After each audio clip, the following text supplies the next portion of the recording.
Hi, I'm Dr. Dan Ratner, and today I have a very special guest. It is Grammy Award-winning singer-songwriter Judy Collins. She, of course, is known for such hits as Both Sides Now and Send in the Clowns. In 2019, she had her first number one album on the Billboard charts at age 80. And she is the subject of the song Sweet Judy Blue Eyes by Crosby, Stills, Nash & Young. And she was nominated for an Academy Award in the category of documentaries. She's the author of 7 books on music and mental health. But she's also a suicide intervention advocate because her son committed suicide in 1992. And we're going to talk about what that experience was like for her, the gut-wrenching nature of it, but also what she did to cope with it and to bring the perspective of suicide awareness and taking away the stigma of it. If you haven't already, click subscribe, ring the bell for notifications, hit like if you like what you're hearing, and put your comments below, and I will get back to you personally.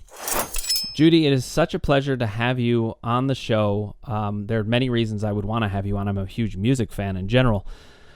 But one of the main reasons that you're a good fit for this show is your experience with mental health in a variety of ways. And I just want to say it's such a pleasure to have you here, and I'm honored.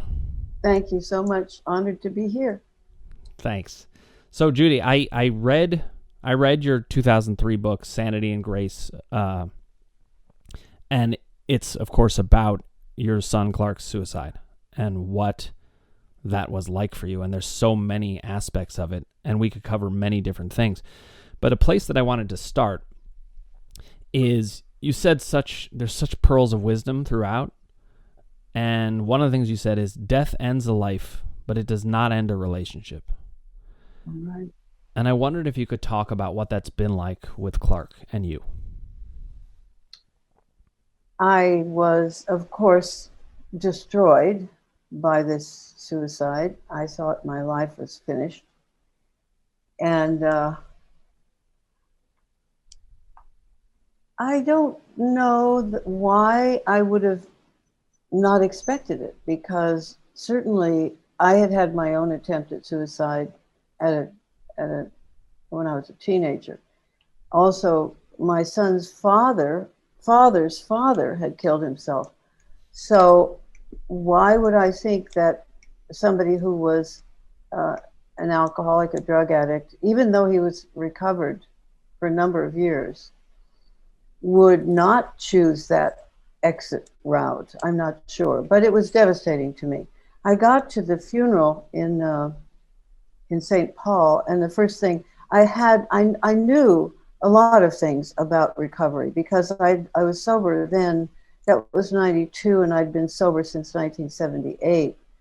And so I had a program, I had a resource, I knew a lot of things about what to do and what not to do, but I didn't know how to handle this.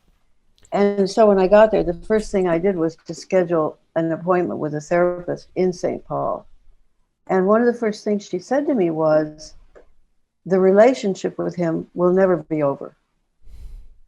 And of course, you don't know until you hear it what a huge relief that is to hear that, to know that you're in for the long haul for this. This is not over, because we are spiritual entities and we have all kinds of relationships with people who are here, who are not here, who might be not here in the future, or who are gone forever. We have other kinds of things going on in our lives other than what's evident to our eyes. And so part of the work was to immediately understand. Also, I got a call from Joan Rivers a few days after Clark's death saying, I know you want to quit. I had already canceling all my scheduled concerts, and things were in the process of being removed from my schedule so that I could simply basically fall apart. And she said, you can't stop working, because if you do stop working, you're not going to heal. And so her words to me were very important. She had suffered the suicide of her husband and a couple of years before, and I knew her, and she knew my son. She had met my son and his daughter when my granddaughter was very little. So I put into place a lot of things that I knew had to help. Certainly going to meetings of other alcoholics who were staying sober, and a group of women, including Joan Rivers and some other women who had suffered losses, were gathering around me and helping me. And so that was huge, huge, huge benefit and support. And Anderson Cooper's mother, who had lost a son, and Anderson has talked about his brother's suicide, which made me respect him even more, because he feels, as I do, that you have to talk about these things. And I think before my son's suicide, I would have felt the same way, but afterwards I was even more convinced that we have to talk about these traumas and these losses so that they are not a taboo. I think that's so spot on, and it's really a big part of what I do. Even with chronic pain, that's taboo in a way, not nearly at the level of suicide, but people withdraw inside, and I'm really, and you must have wanted to do that, and I think it's so important that you had people like Joan, who had, because you're not going to believe it from somebody who hasn't experienced it some. No. I would think. No. My own background has tragedy in it as well, not with suicide, but my father died when I was 6 weeks old. So I grew up in a family of tragedy, in a sense. And that whole idea that death ends a life but does not end a relationship is so important to me, because I have a relationship with my dad, even though I was 6 weeks old. There is a relationship. And you write so beautifully about it in the book. There are times where I'm angry with him, or there's times where I miss him, or I wish there was some connectedness we had, or I wish that he could see things. And I don't know, I think it's just so impressive what you've done in your relationship with Clark to help it continue. But so this therapist told you about that right away, but you right took away. to it. You took to it. Oh, of course. And I was very fortunate that at that time I had already been in the meditation practice that I've done for 45 years, 44 years. And so I had access points to find the kind of help I needed. And I knew I needed a suicide survival group, which I found in New York, and which I went to. It's interesting. A lot of people in that group, a handful, had really decided and thought that the suicide was a murder. We thought that too. We were convinced, and I hired detectives and so on, because I just could not be sure that it hadn't been coming from some other source. Sure. On the other hand, in thinking about it, he had tried suicide a number of times before. As I looked over and read over and became much more aware of what his private life had been outside it. But then he was a drug addict, an alcoholic. This is not unusual for drug addicts and alcoholics. We have a tendency, are prone to wanting to get off the planet when we're using. Mm-hmm. Certainly I did. I know the years that I was drinking for 23 years. Many nights I would call my therapist and say, you have to put me someplace because I'm going to do myself harm. And they would say, oh, come tomorrow, we'll talk about it. So that seemed to be and we did talk about it. I always say that suicide is very interesting, unless it's happening to you. Mm-hmm. It's a fascinating subject. And my first encounter with discussions of suicide came from reading Camus, who said that suicide was the primary philosophical problem on the planet. It's the one thing that we all have in common, because we all have access to it, and we all deliberate at some time in our life as to whether we want to stick around or not. And that's a basic human right, he felt. And so when I was a teenager, I was reading Camus and understanding, to some extent anyway, that it was only human to think about that. Yeah, and I think that's part of how we can change the discussion, is to help people recognize that. People talk about it as if it isn't part of the human experience, and it really is. I tell this to my patients all the time. They come to me in terror that they're having these experiences, and I tell them it's actually very normal. Yeah. So that's a part of what I think we need to talk about. I wanted to go to a particular place, but we can shift directions if need be. But you said you can't go around it. The pain, you can't go around it. You have to go through it. And that resonated for me, not just with suicide, but just with who we are as people. There's a lot of pain in being a person. It's not easy to be a person, I find. And I think that that's true for many people. But you said this thing that just I felt was great. Without the wound, I am doomed.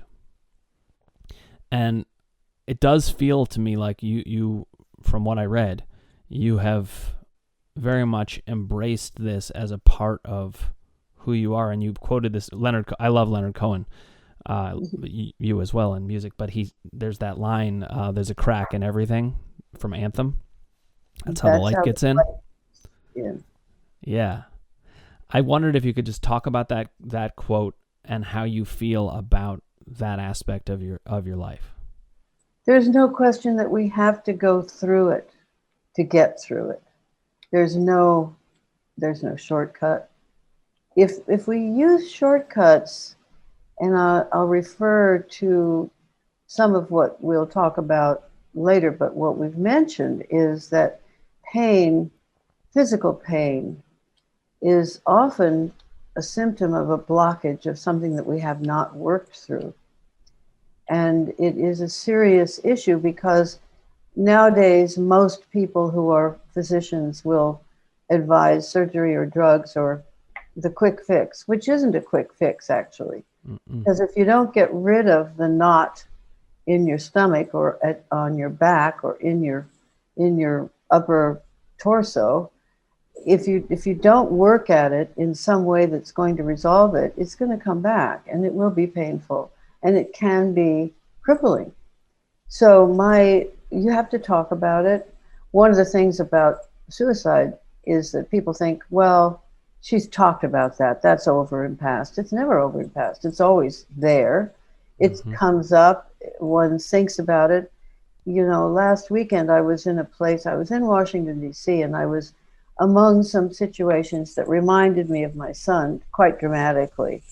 And there's always more to say about it. There's always more to reveal about what went on. I mean, at that point, I was thinking about my career and my motherhood and how one impacted the other. And it has to be thought about. It has to be talked about, written about, discussed with a good friend, discussed with a therapist, because the pain can come about and be very destructive otherwise. Yeah, and one thing I talk about on my podcast is that we are moment-to-moment beings. We're always changing.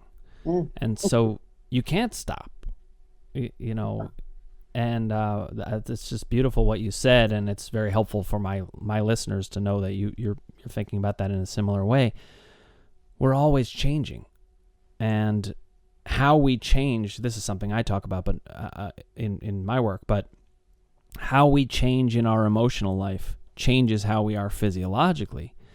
And that's why a lot of people come to me and they're like, how can I end this pain for good and never have it again? And I say to them, look, we can end the chronicity, but you're not going to end acute moments of pain because we continue to evolve. Does that resonate with you? Does that sound? Oh, yes. And you become, I think, more able to take the information and deal with it in the moment. I think that's terribly important. Yeah. Don't want to put it off. Don't want to wait until Sunday to discuss it or to try to resolve it. Try to deal with it in the moment, because the moment is, as you say, that's what we have.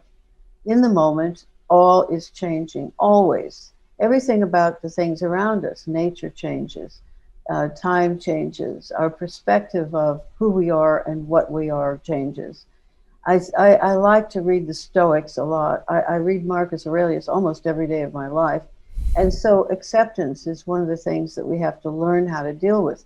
When it comes, and it is sharp, and it can be destroying to you, how to deal with it in the moment, how to carve it up into smaller pieces or digest it in such a way that it'll make it palatable for the moment, because it'll come back again if it's really painful, and then you'll choose another resource to deal with it. And you always will have a resource. If you can confront things, they won't do you in. Yeah, and I want to highlight something you said there. I feel like you're a bit of a guru here because of what you've been through and how you've done it, but you let it come back in. It has to. It's like meditation. Right. Yep. And if you're fighting it, that's where pain comes from, whether it's physical or emotional. Yes. I mean, pain also comes from loss, but we kind of double the pain if we keep it at bay, and that's why breaking the stigma is so important. And that brought me to another aspect that I wanted to talk about, which is the pain of keeping suicide a secret, or the pain of keeping a secret in general. Because when I talk to people on my podcast, one of the things I talk about is when the body's hurting, that means we're keeping a secret from ourselves. We've got to let it in. Curious what you think about that in relation to what you've experienced. When I was growing up, I was in an alcoholic household, and my father was brilliant, wonderful. He was also an alcoholic. And we didn't talk about it because first of all, we didn't know what to say exactly. And we didn't know that there was a solution. When you know there's a solution, something opens up in which you can find a way through, because you know that it is something you can identify and verify as not a hopeless situation, but as something that can be dealt with.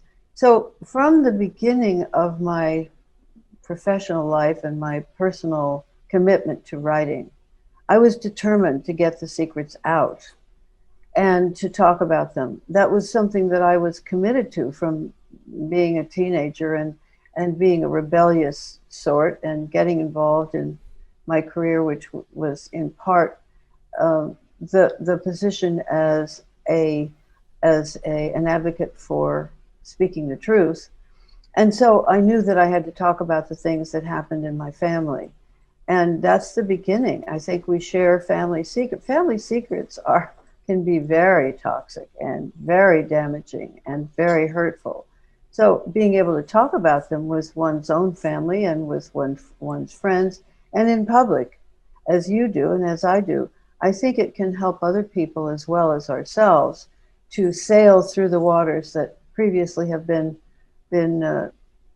we've been unable to navigate. Unless we can get ourselves fitted with the right kind of boat that'll sail us through these problems, it has to do with admitting and surrendering and speaking the truth about what's going on and has gone on in our families. And that's what therapy is about. I mean, I spent years in therapy, but really it wasn't until I got sober that I could see what really was going on and to talk about it in a way that I think is more helpful to other people. And, what's the job of being here on the planet? It's to help other people. We think it's about us. It's not about us. It's about others. I completely agree. And I think that it's a huge step forward in the therapy process when we start to take what we're saying out of that room. Mm-hmm. And we start to share it with other people. There's a level of distrust that everybody can have with the world and other people from the pain that they've had.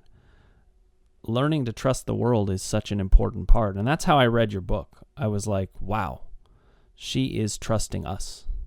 Now, I know you had written about it before, but that was the book that I did read, and it felt like you were so open, and that is what we need, because there's so many aspects we need to be highlighting. Here's a great example.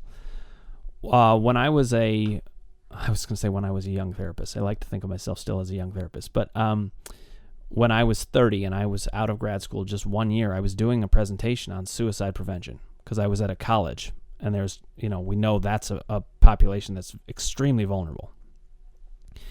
And I felt like the thing I wanted to show most was that most suicides come from the feeling that there's no way out. And if you think about it rationally, that makes sense. You know more about this than I do, but I think you said things in the book that made that feel validated. That's where it comes from. Can you talk a little bit about your perspective on that? They say, you know, there is life beyond midnight. I like that very much. Oh, that's beautiful. And that we don't, suicide ideology is a very interesting phenomenon. After Clark's death, I was writing a lot. I wanted to write a meditation each day for surviving suicide, like a day at a time, you know, a 365 pages a day for every day, a page for every day of the year, with a quote from, I don't know, Philip Levine or one or another marvelous writers that we know of, and then sort of exploring, where am I today, what's going on, etc. So I'd been writing a lot, and eventually I was able to find a way to write about it, which turned into Sanity and Grace, the book about suicide. And after I wrote that book and it was published, I ran across in my searches for books about the subject, I knew that when Clark died, there hadn't been anything except The Savage God, which talks about Sylvia Plath's suicide, by the way, ad nauseum, because the other book was a book by a wonderful therapist in Atlanta who ran a place called the Link in Iris Bolton is the name of the woman. And her son had killed himself, and she wrote a book called My Son, which was the most extraordinary help to me, because she talked about the solution. She talked about the way, she said, for instance, although she was not an alcoholic and didn't know anything about alcoholism, I don't think, or maybe she did, but she wasn't suffering herself from the illness. But she said, don't use drugs or alcohol to sedate the pain of getting through this, because it will not allow you to really survive and overcome and triumph, because it'll cloud the issue so much. And the other book was The Savage God. These were the two books that I found that were most explicitly about suicide. But with The Savage God, of course, there was nothing about the solution. Alvarez talks about Plath's suicide, as I said, over and over again, but he also talks about his own suicidal ideology. He never talks about the solution throughout the book, which enraged me, because I'm a solution-oriented person. I want to know, how do we get from here to there? How do we get out of this? And it prompted me to do a lot of reading around the corners and in and out of psychological studies. And I ran across books by a fellow named Ed Schneidman. Ed Schneidman, I discovered through a friend of mine, was a professor of thanatology. That's a person who studies death. And he was retired from UCLA, but he was still writing and editing books. And I finally just bravely called the university, UCLA, and asked to be put in touch with him. And it's one of the best things I ever did. And because we became friends, Ed Schneidman and I, Ed had started the first suicide prevention hotline in California in 1949. And he also was a co-founder of the Didi Hirsch Foundation in Los Angeles, which deals primarily with suicide and suicide prevention. And he and I had a great time. He was so unlike I was. I mean, he wasn't an alcoholic. He was older. He had 4 sons, all of whom were doctors. He once said to me, I don't want to listen to your son's suicide tape. My son made a tape of his death, which I have, and which I have listened to. He said, I don't want to hear it. He called these studies that he did psychological studies in a sense of obituaries. because he would take into account any of the writing of the person who had killed themselves. He would interview the families, the survivors, and basically uncovering the secrets of spelling out who is this person, what were they thinking, what were they preoccupied with, why could they not see their way beyond midnight. And I think in order to see beyond midnight, we have to be courageous enough to look earnestly and often at what's really going on in our minds and what it is we're holding back. Am I keeping a secret? And if so, what is it? And why would I keep it a secret? So I think being outspoken and looking for the alternatives to A, medications that can dull the pain, B, surgeries that can solve the solution but may create further pains, and C, what's the alternative to talking about it? Secrets are not the solution. They're not the alternative that's helpful. No, and one thing I love about what you said there is that you asked a lot of questions. And I say to my audience all the time that it's not, the answers are obviously paramount, but you can't get to the answers without asking the questions. And you're questioning some assumptions that it's like that we should keep it secret, that this taboo makes sense. And I was thinking about Ed Schneidman, and he said feelings aren't facts. And it is so important to recognize that. And I want you to tell me what you think about this, because you do know more about this than I do. But it feels to me like it's very important to point out that suicide is about a moment. It's not about the global picture a lot of the time. The global picture can inform it. Go ahead. Yeah, I think it's about these individual moments and not being able to see the facts. And it's asking the questions that saves us. I'm always asking questions. Why this? When I have pain come on again, I ask the question, why? Well, okay, how am I thinking about this? What am I missing? And that's oriented around the fact that there is an answer. I say this to people a lot of the time. I do crossword puzzles sometimes. I don't tend to have a ton of time. Okay.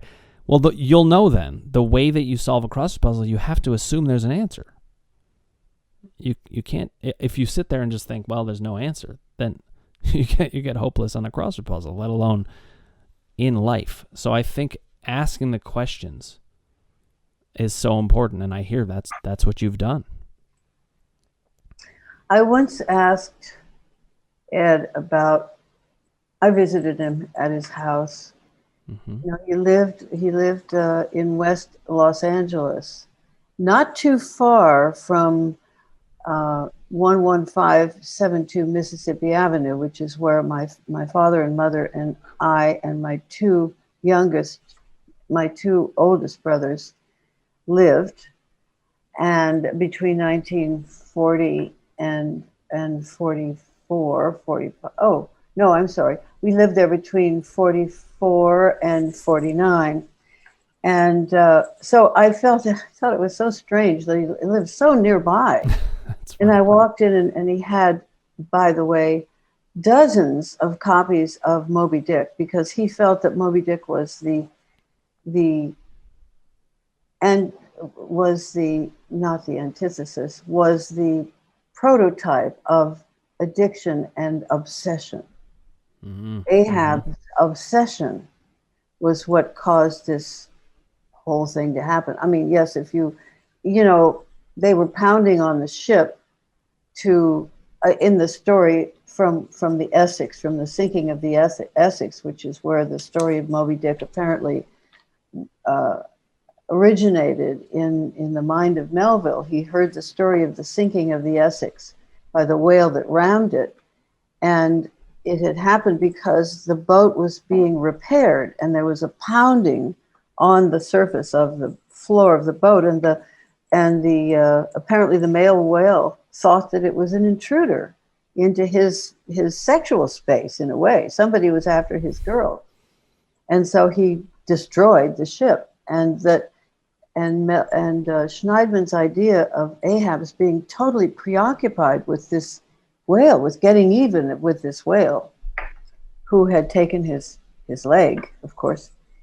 And so I said to him, "What is it about ideology, suicidal ideology? Is it a condition? Is it something that we're born with?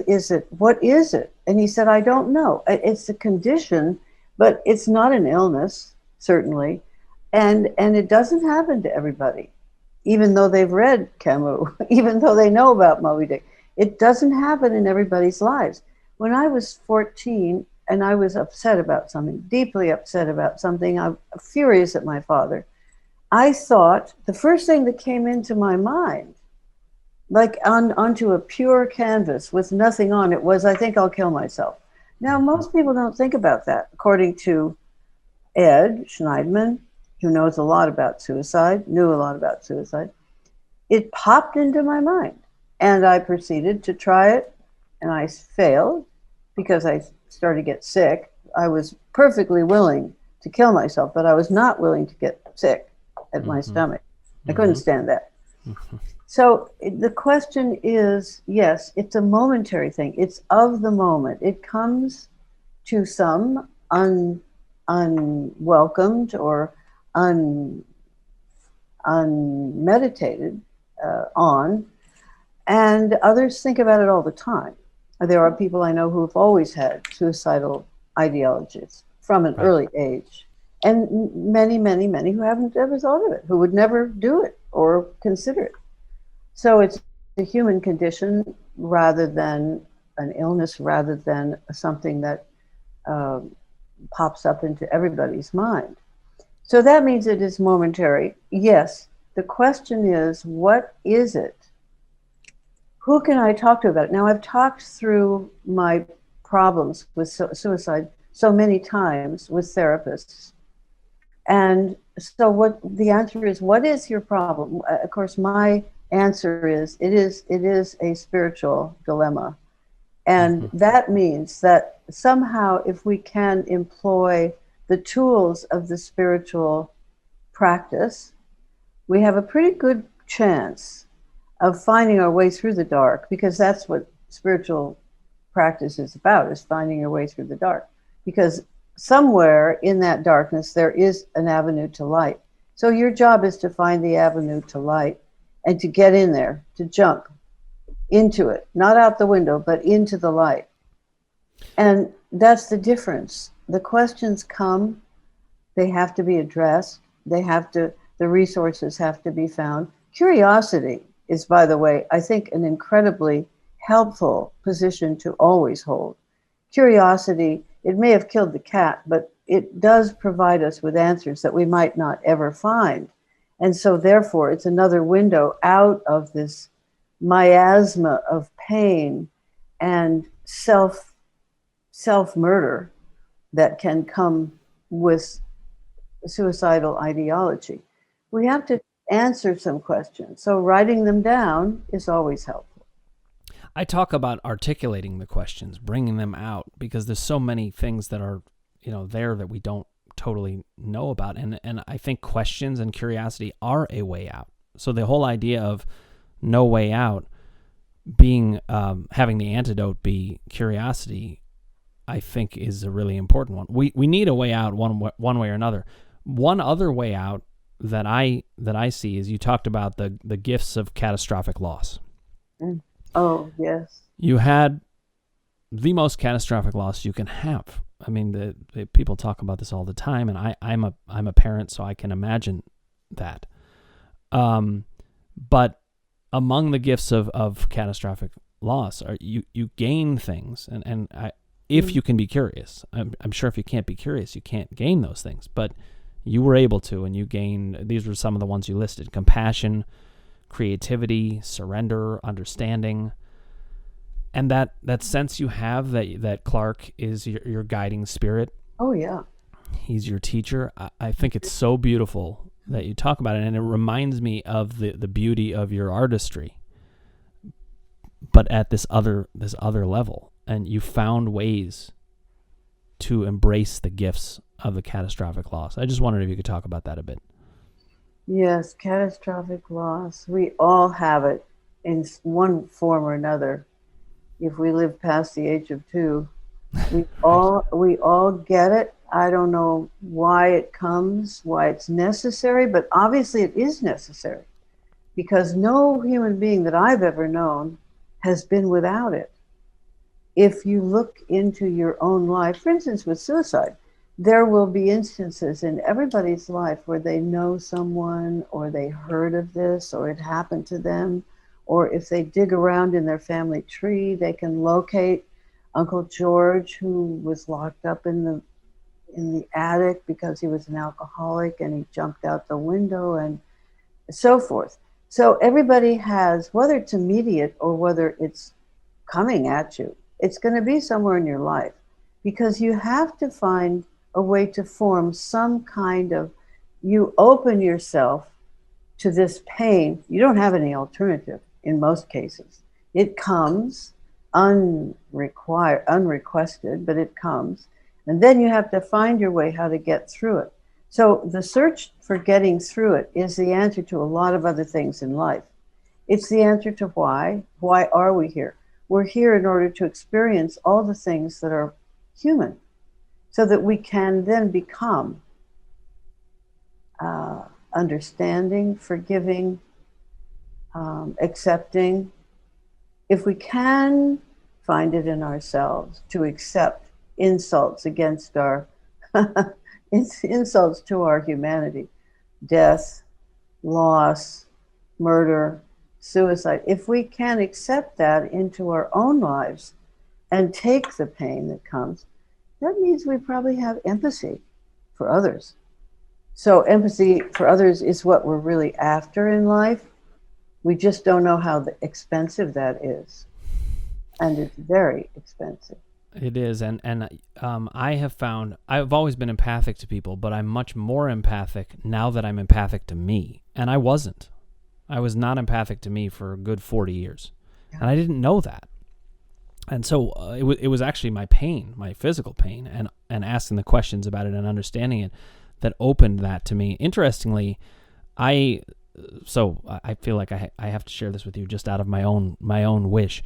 I play guitar and sing, and influenced by a lot of singer-songwriters like you.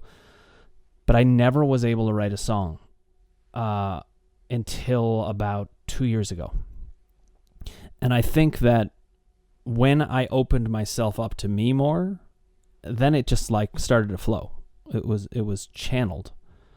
And so I was thinking about you with the song Both Sides Now is one of your most well-known songs. And I wonder what it's like for you to look back on that song now. Do you feel that you're the same person you were then? What's that like? I did not write it. I know. Joni Mitchell wrote it on the phone one night in the middle of the night. And I knew immediately when I heard it that I had to have it, had to sing it, had to make it my own. Yeah, and you sure did. As is the job of the artist. Yep. When all is said and done, we have to make the work our own, whether it's ours or not. And like you, I didn't write for a long, long time. But in 1967, my songwriting started. And it is still the predominant creative act that I do. Yes, I write books from time to time. I have done that. I write morning pages. I write poetry. But the poetry is the gateway. It's the gateway drug to the songs. Mm-hmm. You hear a lot about gateway drugs nowadays, and the right. And the poetry that I try to write, I have had years where I've written a poem every single day, out of which have come a couple of songs. I think you have to write 100 songs to get a good one, but nonetheless, it is a predominant creative act. I have to do something creative on a regular basis. I have to practice the piano. I have to practice the songs that I know, and I have to work on writing poems that might with some magic touch from somewhere, turn into a song.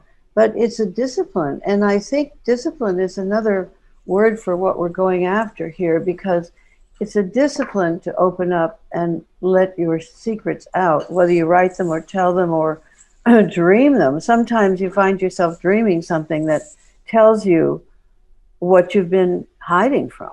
Yeah, it's so fascinating to just think about all of these different aspects of living and how it comes together, and your ability to express. I mean, I don't know if you found this, but I feel when I'm writing, I actually have the opposite experience of you. I tried to write words, and my words were actually getting in my way. I had to let the music flow first, and then the words just pour out. And people ask me, what are these songs about? And I say, I don't know. I got to think about it. Sometimes I know, but sometimes I don't. And I think what I find is, and I think this is true of art, but it's also just true of life. If we're expressing who we are fully, and we're not hiding anything, and we're speaking out loud, we are so much better off. And I think that in a lot of ways is the lesson of suicide as well. You talked about you saw a therapist who was in the tradition of Harry Stack Sullivan, and there was some line in there about respecting your dreams and following them. So when I talk to my audience, one of the things I talk about, I have this system that's these different ways of organizing who we are, and one of them is about power, about being fully who we are. And you've lived a life that has a lot of your power and expressing who you are. But I think that the idea that you said this actually in the introduction of the book, that you decided to live life to the hilt after losing Clark.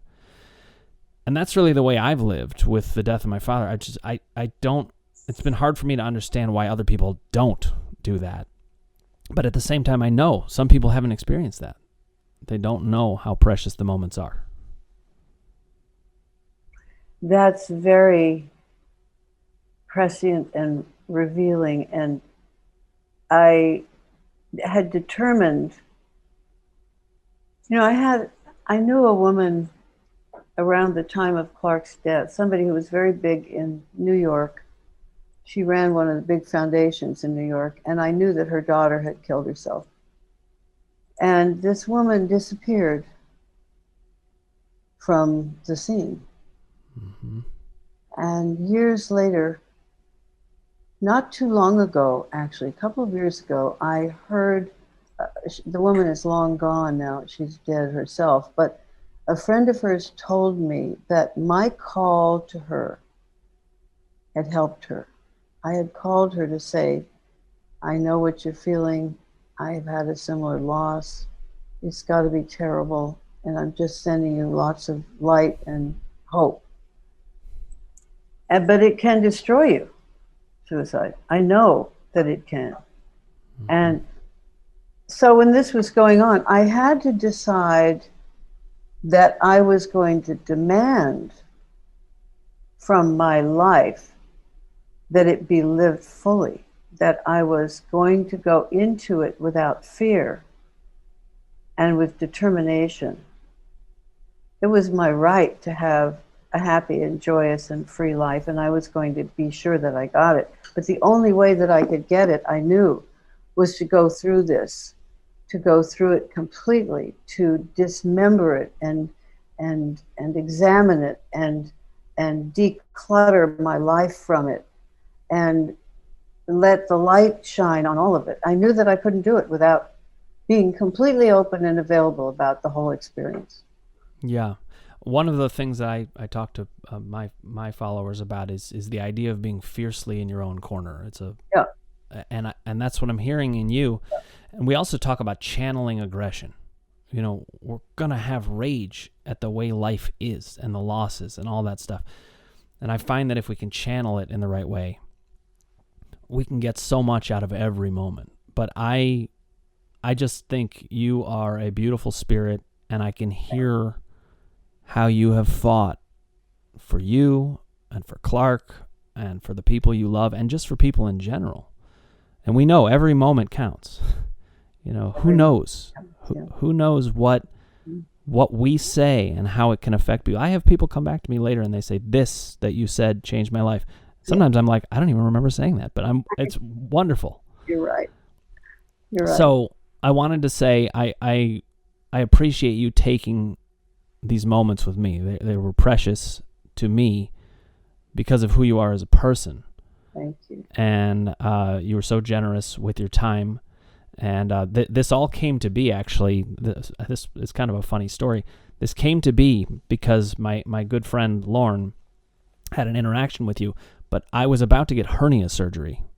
And he said, oh, are they doing both sides? And I said, oh, it reminds me of the song Both Sides Now. And that is literally how this came to be. So funny. It was just this fleeting moment that has led to this point. And I just want you to know you've touched my life with your book, with the time that you've spent with me. And that's Clark touching us both too. That's right. Thank you. I appreciate so much. And thank you for the time and for your perception and for your work. I appreciate it. You are helping people, no doubt. Well, thank you so much, Judy. This was a great pleasure. God bless. Take good care. Well, it's a little hard to follow up that interview for me now speaking alone, but the thing that I felt with Judy the whole time is how in the moment she is and how she appreciates the moments and savors those moments. And one thing that I love that is of great comfort to me, and I can tell is a big part of how she derived comfort in the wake of this catastrophic loss, is that she still feels Clark is with her. And I think that's a very important part of the work that we do on this channel, that I do in bringing things to you and that you guys do in bringing things to me, is that we know that the relationships, they never end. The relationship with ourselves, with the important people in our lives, whether they're gone or not, we continue to evolve who we are. And another thing that I wanted to make sure to highlight is I was really blown away by how much overlap she and I have in the way that we think about things, in the idea of curiosity and questions being the way out. That's what my 3-column system really is about, is the way out of things, to know that there is a way out. Even if you can't see it or feel it, we keep churning the questions, we keep the curiosity going, and we keep after who we are at our heart. And I think that's what Judy did in the wake of losing Clark. She kept to who she was. And I am in awe of her and what she has been able to do with that. And I'm really happy for her that she is able to keep Clark with her. And this was a very important discussion for multiple reasons, but I know that she and I share the passion for making sure that things are not kept a secret, that you can talk about anything, that if it's going on inside of you, it can be talked about, and the right people will hear you and find it important and not judge you for it. So let's keep having this discussion. It's incredibly important. Once again, I'm very grateful to Judy for joining me, and thank you so much for watching. If you haven't already, click subscribe, ring the bell for notifications, hit like if you like what you're hearing, and put your comments below, and I will get back to you personally.